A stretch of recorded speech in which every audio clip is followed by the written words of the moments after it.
Alrighty, hello and welcome to the first ever podcast for holistic womb art. It's called Voices of the Womb.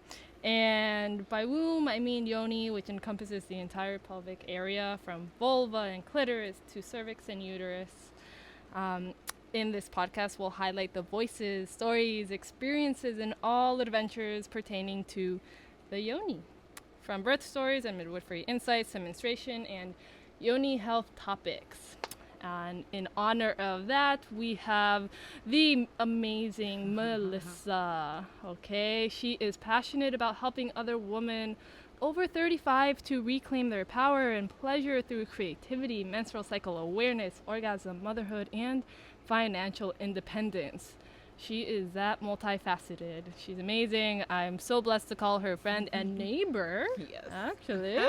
Yeah. So welcome, Melissa. Thank you so much for having me here, for sure. Yeah. So the first time I met Melissa, she had a shirt on that in big sparkly letters said doula. So I was like in love with her right off the bat. Where did we meet? What was the first time? Hapai Lomi Lomi class. Oh, That yeah. was the first time. At the beginning of this year, actually. Yeah. So our friendship is about 10 months old. Yeah. We look forward to many more. So I invited Melissa here to specifically talk about PCOS. So why don't you get us started on what that is? All right. PCOS stands for Polycystic Ovarian Syndrome. It affects 1 in every 8 women. And it is while I personally believe that it is not a fertility issue, and we'll talk about that, it does it does contribute to, it's the largest contributor of infertility in women. But I don't believe that we should treat it, that we should talk about it as fertility. I think the fertility issue is a symptom of the overall condition. So just to back up a little bit, most women find out that they have PCOS when they're trying to conceive, which is why it's being treated as a fertility problem. And there's just like it's one of these things where we have to really get control of the language and change the narrative, because women with PCOS are not infertile. They have what should be considered subfertility, which means that they just do not ovulate consistently. And so with PCOS, you can have a menstrual cycle and you can bleed but not ovulate. And so you need to have an ovulatory cycle to have a full, legit menstrual cycle. And so that doesn't mean that you're infertile. It just means that you have to figure out why you're not ovulating, and there are many contributors to that. And so first off is like the name, which needs to be changed. And they're slowly debating that on how to address it more comprehensively. And so in the early days, the first doctors that discovered it made a correlation between the number of cysts that they found on the ovaries of the women that presented with this condition. But you do not have to have polycystic ovaries to be diagnosed, because it's largely a hormonal and endocrine disorder. Or hormonal and endocrine is the same thing. Endocrine and metabolic disorder. So, which is why I say that we should not be looking at it, we should not be framing it from the perspective of a fertility problem and frame it as a whole health problem. I feel like it should be treated as an autoimmune disease, because you get a host of symptoms that appear to be unrelated, but it's all connected to your metabolism and your endocrine system being disrupted. And so for myself, I self-diagnosed my PCOS, and then I got like this little demo of what polycystic ovaries look like and what mine look like, and I don't have polycystic ovaries. But when all the blood work came back, the response was, "Oh, this is classic PCOS." Ah. So it's like, yeah, that's why I told you. Like, Right. and and what's really frustrating about treatment is that you don't really get a lot of support for PCOS unless you want to be pregnant. Ah, okay. And it's really dangerous because our menstrual cycles are an indicator of our overall health. It's a vital sign. And if something is disrupting your cycle in some way, if you have, regardless of if it's PCOS or dysmenorrhea or something, or PMS or something else, like, it's an indication that there's an imbalance somewhere, whether it's a hormonal imbalance, whether it's a nutrition deficiency. It could be a gut health issue. It could be a thyroid issue. It could be a pituitary issue. Like, your body is in constant communication with, our systems are in constant communication with each other, and your body is making decisions about what is essential. And if there's something going on in your body or in your life that your body needs to respond to, one of the first things it does is says that we don't have time to make new humans. And so it'll shut down ovulation in women, and so it's like, and how it does that is through inflammation, is through insulin resistance, is through elevating testosterone levels, and with these things that happen is that, if you have inflammation, that is a stress response. It is inflammation is not good for the body. It breaks down the joints. It breaks down it makes your body more susceptible to illness and disease. Insulin resistance. Insulin is the body's, what do I want to call it? Like, I want to call it like a bodyguard of some sorts. So it's like, if the body feels like there's not enough food, it'll increase insulin production so that you put on weight, so that there's something to get you over lean times. And so if you have insulin resistance, which can ultimately lead to diabetes, it's essentially saying it's not conducive right now to creating a new human. So we're just going to shut off the ovaries and use that energy and put it to some other use that we need the body to do right now. And then there's this dance that the body plays with insulin and testosterone and even cholesterol. Women with high levels of testosterone are most likely also have high cholesterol. And so that's why I say it's a mistake, and it's harmful and dangerous for this to be treated as a fertility challenge when you have all this other stuff. Right. And so, like, what I'm even trying to discern or figure out right now is the connection between the prevalence of cardiovascular disease and type 2 diabetes in menopausal women and PCOS. Oh, okay. And so it's like, if you've never addressed your period problems and you don't know that these connections exist between, like, what your hormones are doing and how your metabolism is functioning and your period problems, then you don't know that that is what pushed you into these conditions, like when you hit menopause. So let's talk about that, because you mentioned that most people aren't getting much support when they have PCOS unless they actually want to get pregnant. Right. Then the doctors seem to decide it's worth paying attention to, but otherwise they seem to think it's not that big of a health issue to really deal with. Is that, am They I only understanding pay correctly? attention to whatever you need to do to get pregnant. They don't pay it. Okay. They're not necessarily paying attention to these other health things. Right. So generally the default prescription to PCOS is to lose weight and you'll get pregnant. Oh. And so here's the problem. So it's like, Okay. there are women with PCOS that look like me. We're Uh-huh. full Yeah. women, right? Sure. There are women with PCOS that look like you.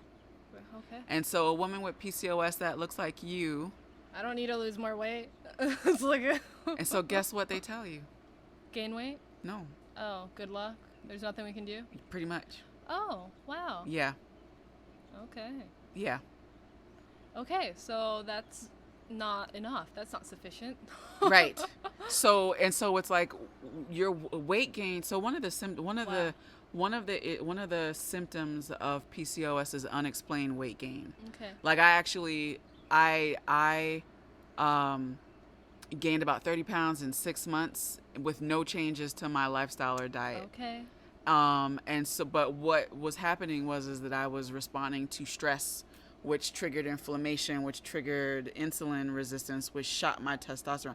Actually, I'm actually not okay. sure, like, which came first, Sure. but it was just like, but It's a it vicious definitely was, cycle. yeah. It all feeds into Yeah. itself. And so my body was responding to stress, Wow. and it was keeping on weight. Okay.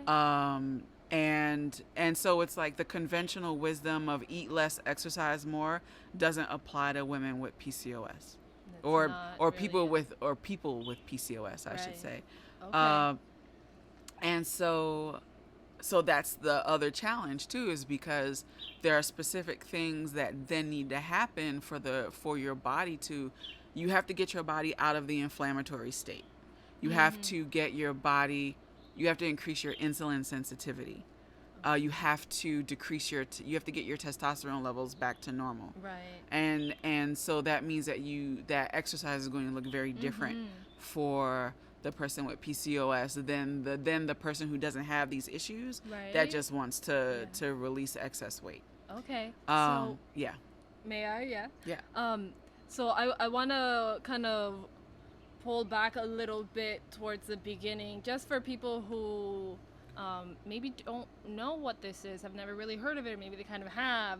I want to invite them to learn what the symptoms are like, how it can impact someone's life, and I think maybe a great way to do it is just by sharing your story of, what were these symptoms and how they started adding up and how you figured out this was going on for you. There are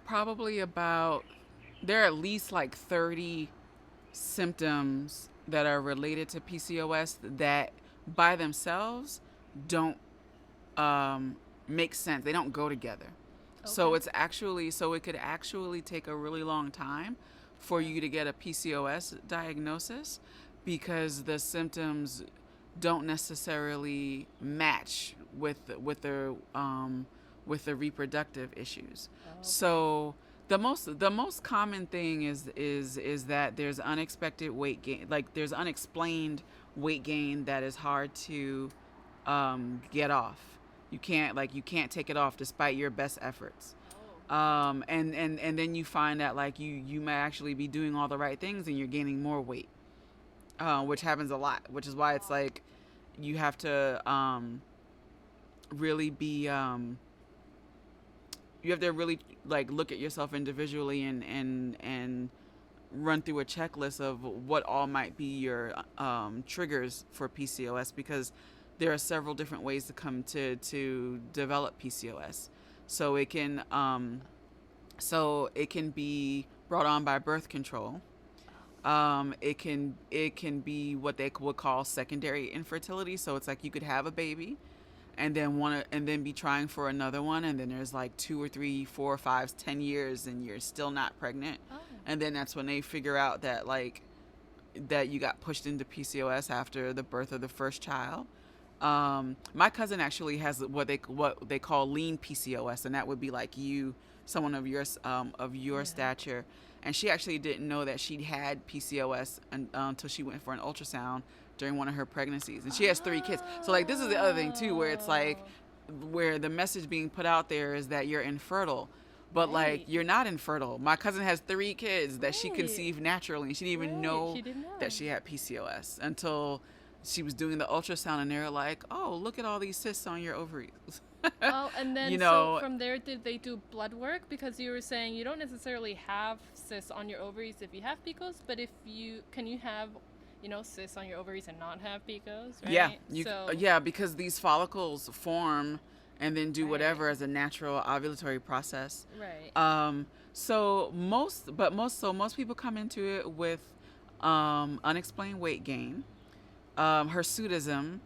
So it's like all of a sudden you're getting hairier. So it's like you're getting a Right. mustache, you're getting hairs, and they could be anything from like random hairs speckled all over your chin and your neck to like a full beard. Some women Okay. have it really severe, Yeah. and they get a full beard, or they'll grow hair in their chest, or their pubic hair will get thicker and coarser and travel down the thighs, and like you just get hairier. Okay. Then you might also get male pattern balding.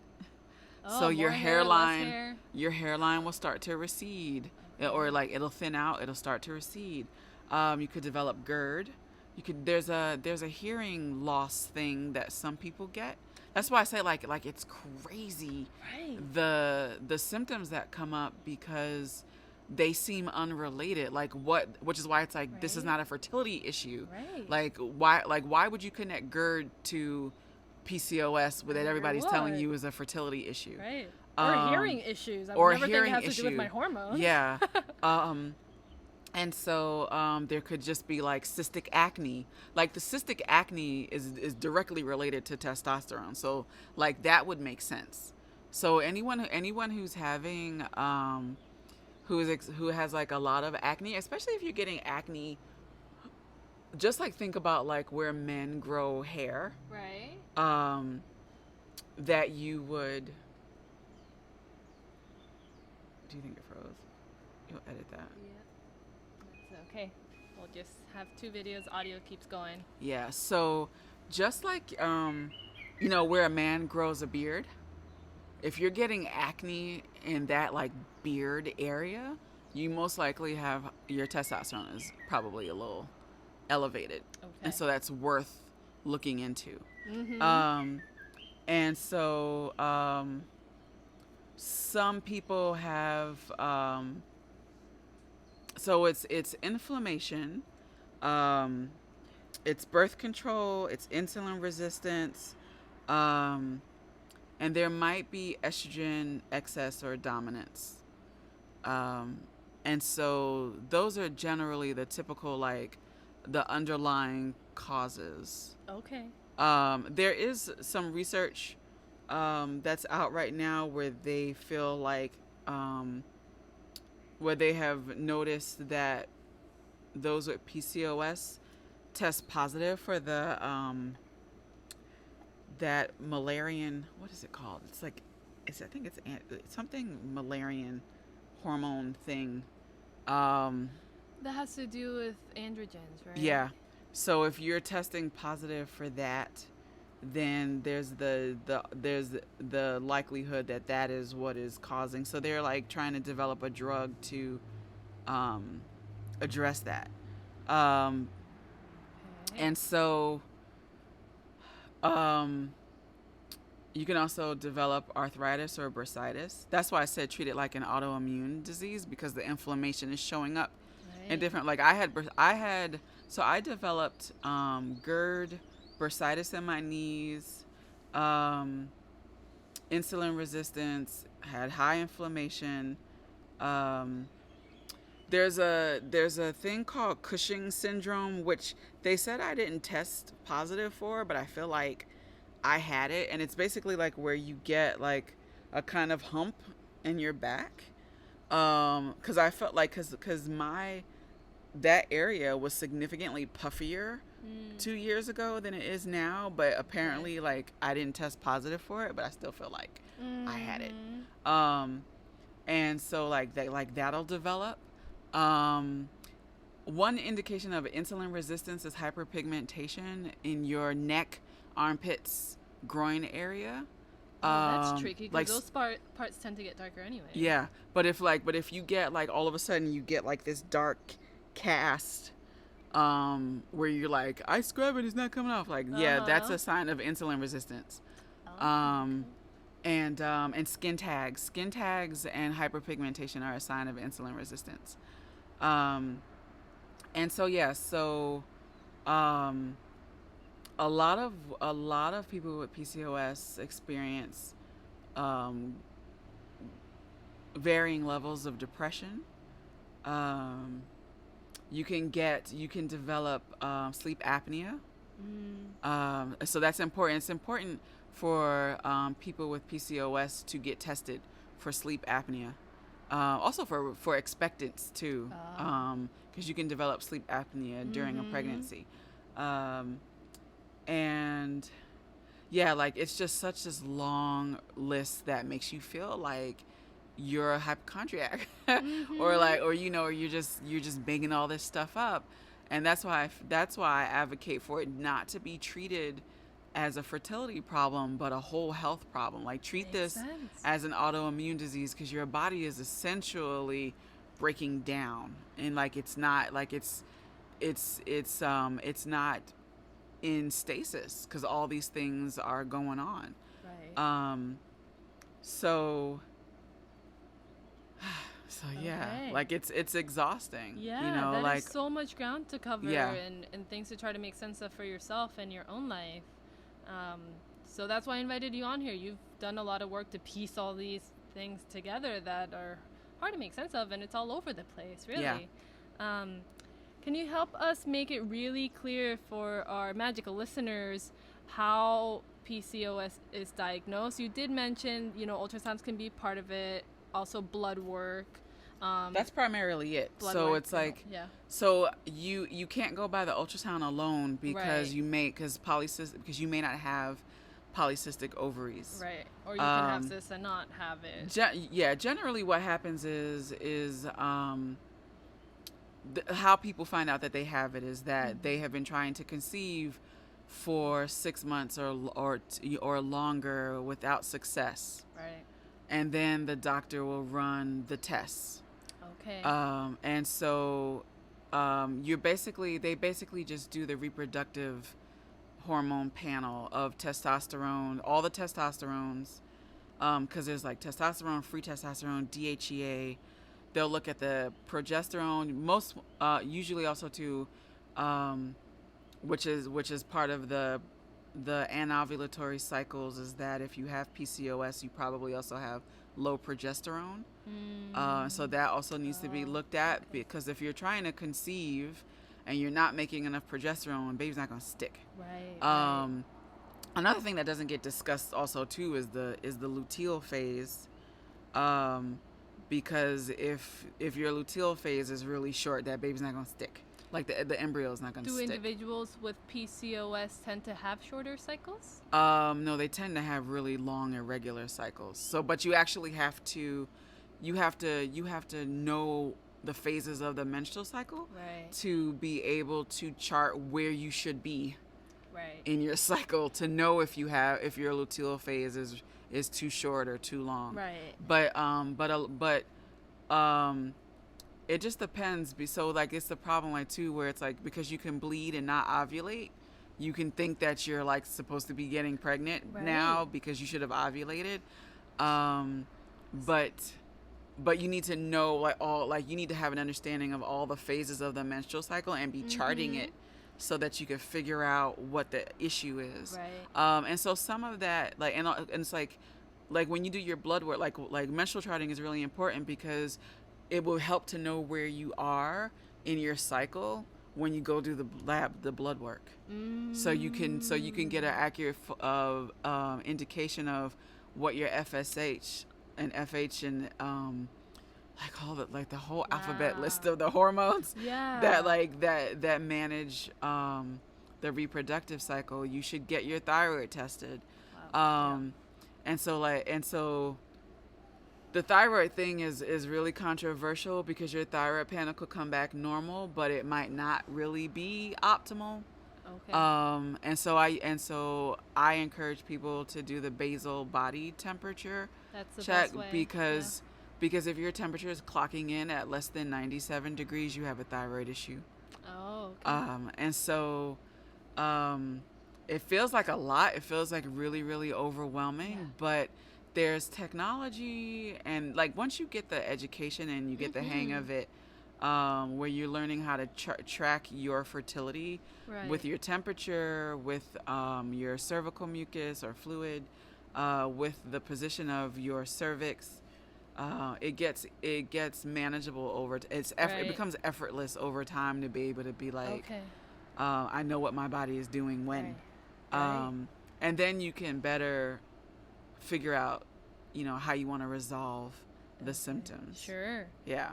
So let's segue into resolving the symptoms. If I understand correctly, there is no treatment per se, and maybe I don't know if there's anything to speak to whether there's really any way to keep it at bay for the rest of someone's life, if you know of anyone who's done that or heard of that. But as far as I'm concerned, they say there's no treatment for it, right? There's no cure. No cure, exactly. There's no exactly. cure. Exactly. The medical approach to treating PCOS, depending on what the symptoms are, because you do have some people who have PCOS that may also experience really bad PMS. And PMS is a diagnosable condition. Like we all say that we have it, but it's actually like a real legitimate diagnosable condition. And then some people get really heavy flows, menstrual cycles.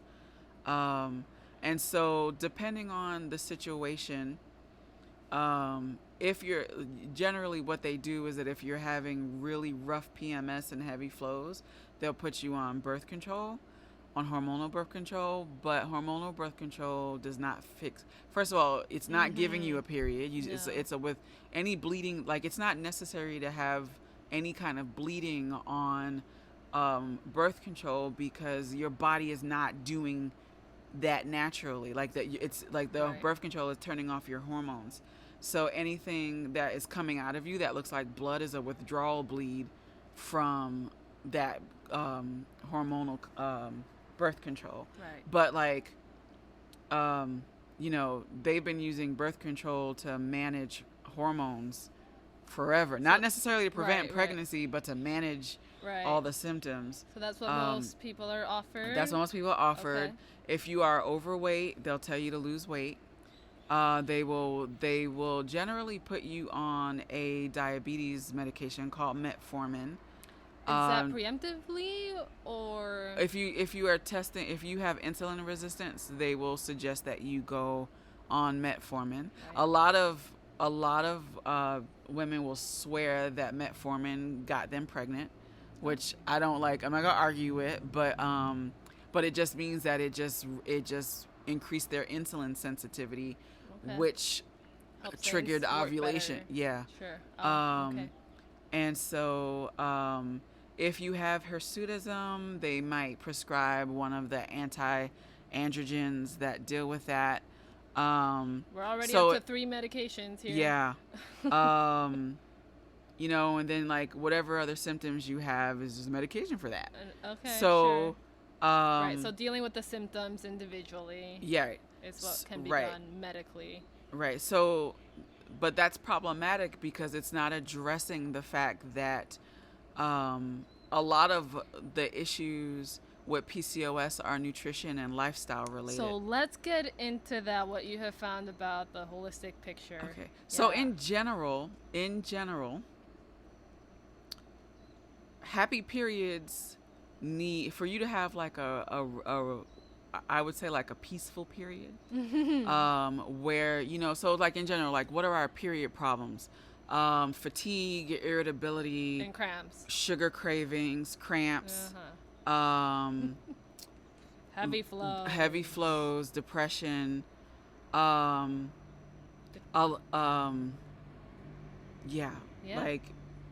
pain, so like overall depletion, energetically. Keyword iron. Depletion. Yeah. These symptoms are indicative of something being depleted in the body. So no matter what your situation is, PCOS, everything's fine and dandy. Everyone could benefit from some basic nutrition um, in terms of vitamins and nutrients. So you really want to pay attention to your gut health, because your gut is determining how well you're absorbing nutrients. And a lot of us are not absorbing well. A lot of us have bacterial overgrowth, whether it's Candida or pylori or H. pylori or any of the other number of things that have taken over our microbiome and that are keeping us from fully absorbing nutrients from food. So you want to address that. Yep. You want to increase foods that have that have magnesium, zinc, selenium, vitamin D. Magnesium is your menstrual cycle's best friend. So basically it's like, here's how you can like decode your cravings. If you're craving chocolate, you need more magnesium. Your body is asking for magnesium. So in that case, like, chocolate is a woman's best friend. Dark chocolate if you can find it, because you don't necessarily want all the sugar that is in it. So it's like, focus on what you need to do more of, what you need to add more of. So good quality probiotic. Maybe you need to add vitamins to your diet, or maybe you just need to increase the foods that are rich in those in those nutrients. Get yourself out into the sun for your vitamin D. Physical activity is really important, and because physical activity helps to regulate hormones. It increases insulin sensitivity. It increases endorphins, so your mood's better. And strength training especially is really helpful in managing period problems. PCOS specifically needs some more stuff. One of them is myo-inositol with D-chiral-inositol. That helps with insulin and ovarian function. There's N-acetylcysteine that also is important for PCOS. Choline, CQ10. So like now we're like, when we talk about CQ10 and resveratrol, we're trying to address inflammation. So you want to reduce that.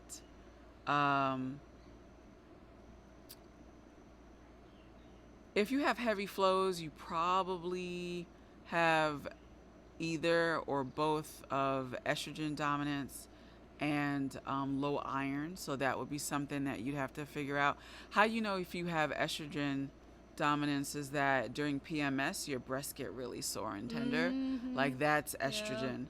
And you might also get like really weepy or irritable or snappy. Like, that's also like you got some estrogen stuff going on. I can feel the estrogen in my breasts right Yes, now. like if your breasts are tender right before you bleed, that's an indication that you've got a lot of estrogen going on. And so then the next part of that is that you might have to do an elimination diet. A lot of people will find that if they cut out dairy, sugar, caffeine, wheat, soy, the week before, like during their, like right around the luteal phase, which is the PMS cycle, that their PMS symptoms will diminish. And they have an easier flow. So so it's like everyone is different and individual. You're gonna have to pick one thing a cycle. Like, pick one thing a cycle to abstain from, and then just notice how you feel from PMS to bleeding. And then that'll let you know, oh, caffeine is a trigger. Or like too much sugar is a trigger. Your cravings are information. So it's like, if you're craving something, what's the underlying thing. Sometimes it's nutritional, sometimes it's emotional. Sugar is almost always about emotions. But there could also be an imbalance in protein and fat, so you have to work that through. But Right. start with when it's the sugar craving, start with the emotions, Okay. and Right. then think about, okay, what did I eat today? You know, was I heavier on this or that thing? And then you can make those changes. Sure. And the lifestyle piece is really important.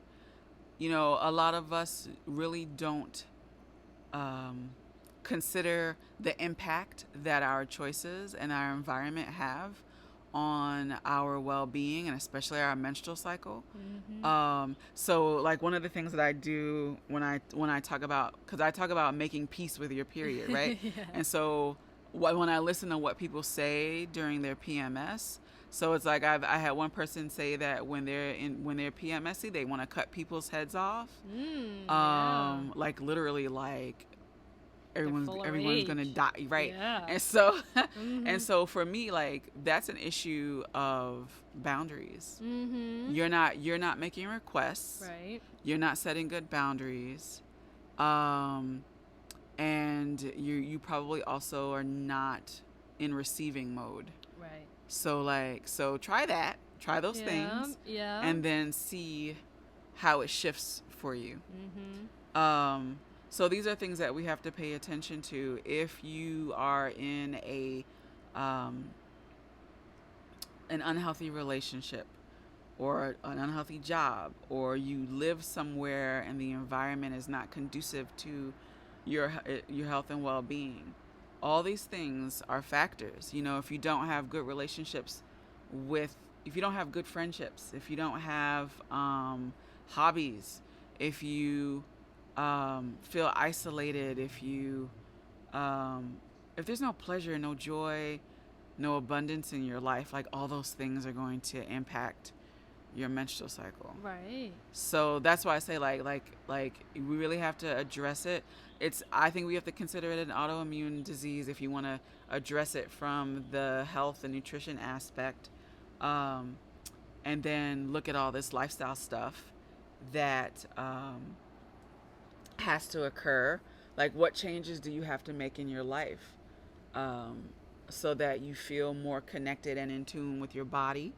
You know, like learning how to chart your menstrual cycles is really important. And it's unfortunate that for the most part, most of the education around, or the advocacy around charting menstrual cycles is for fertility and family planning, but there's so much more to charting your menstrual cycles.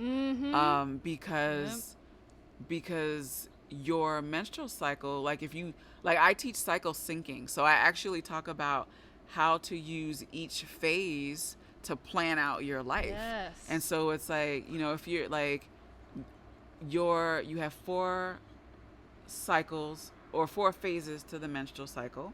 Each of them can be connected to a season. There's a winter, spring, summer, fall in your menstrual cycle.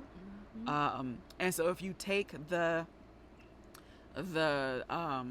energy of the season that you're in and apply it to the cycle that you're in, that helps you connect to your body. So you just have to listen to your body. So it's like, you know, our body is like, the fatigue comes on because our body naturally is wanting us to slow down and get ready for the bleed. For winter time. That's right. And so what do we do in the winter? You know, we tend to go in, right? We go in. We're not socializing as much, especially like if you're if it's winter, if it's a true winter where you are, you're not socializing as much. You want like all the comfort foods. You want to be cozy and right. And then it's also a period of reflection, you know. And then when you're in your follicular phase, that's like spring. You starting to get a little warmer. You're starting to feel like you wanna open up and kind of see peek out and see what's going on. Right. You wanna plant some seeds. And then you ovulate. Like, if you pay attention, when you ovulate, you most likely are feeling the the most glowing, the most juicy, Maybe the most creative. The most sexy. Uh-huh. You know? And that's the time where you do your most socializing. Like you can plan all of your social events in your ovulatory phase. Yeah. And then you get to the luteal phase, and it's like, okay, you know, fun summertime stuff is coming to an end. It's time to, like, you know, start putting some of that stuff away, start preparing for winter. Like, what do we need to do to restore and stock up? Right, you the know? leaves are changing color. Right. The transition, slowing down.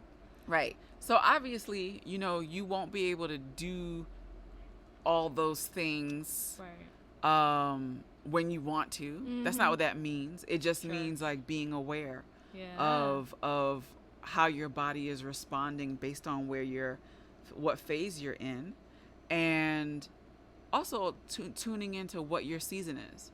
Because some of us are winter people and we thrive in winter. Yeah. I don't. I'm not one of those people.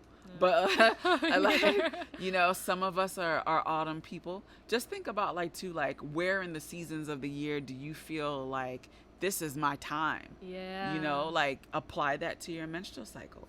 Right. And so for me, it's like your period problems are an invitation to reconnect to your body and to yourself. Beautiful. And to develop this relationship with yourself, and to just use that to navigate the world. Absolutely. You know, it's like you don't have to buy a whole lot of stuff, even though there's some things that might make your cycle and your life a little easier. But there's just a lot of things that where you can get a little notebook and you can just keep a diary of, you know, what you ate, what your emotions were like, where you are in your cycle. And then after, like, you know, you in like a month's time, like in one cycle's time, you can actually get an overview of what your life is like, and then you can make the adjustments. Right. You know? Yeah. So there's so much that we can do. There is. I don't think that we should rely on medicine or wait for medicine to pay attention to that, because science doesn't do that. Like like science is in the head, and the menstrual cycle is in the body. Right. You know, like it's the neck down. Yeah. And so like this is stuff that we have to take upon ourselves to do. Totally. Yeah. Taking it back to what you were talking about earlier, of some women have shared with you that, you know, when it's that quote-unquote PMS time, and I don't mean syndrome, I just mean like literally the time before you're menstruating, that they feel really enraged and they want to cut people's heads off. And what I have found is often I find that to be a season of like full clarity, and where we're just so connected with ourselves and our truth, and we have very little patience for any BS. Right. Exactly. That's true. All the things that we held on to throughout the month leading up to that point, we're finally ready to not deal with it and finally say it out loud. Right. And some of us hold on to a hell of a lot. Right. That's so absolutely it's like, true. It's so ready to come out. Yeah. So that's another little moment, just like you said, an invitation from your body to pay attention. Like, hey, you ignored this for weeks, but I can't hold on to it anymore. Right. Right, because we're getting ready to release. Like, the blood is getting ready to release it out. Absolutely. So let all of that shit go. Literally. Let it go. Yeah, it's, you know, it seems metaphorical, and it is, but it's also very literal. Like, your body's been building up to a point where it can then release or grow a baby, either way. You know.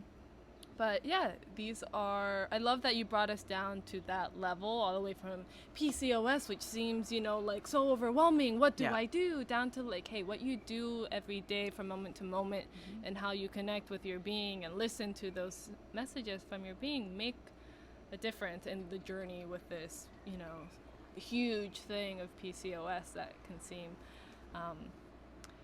like a lot to figure out.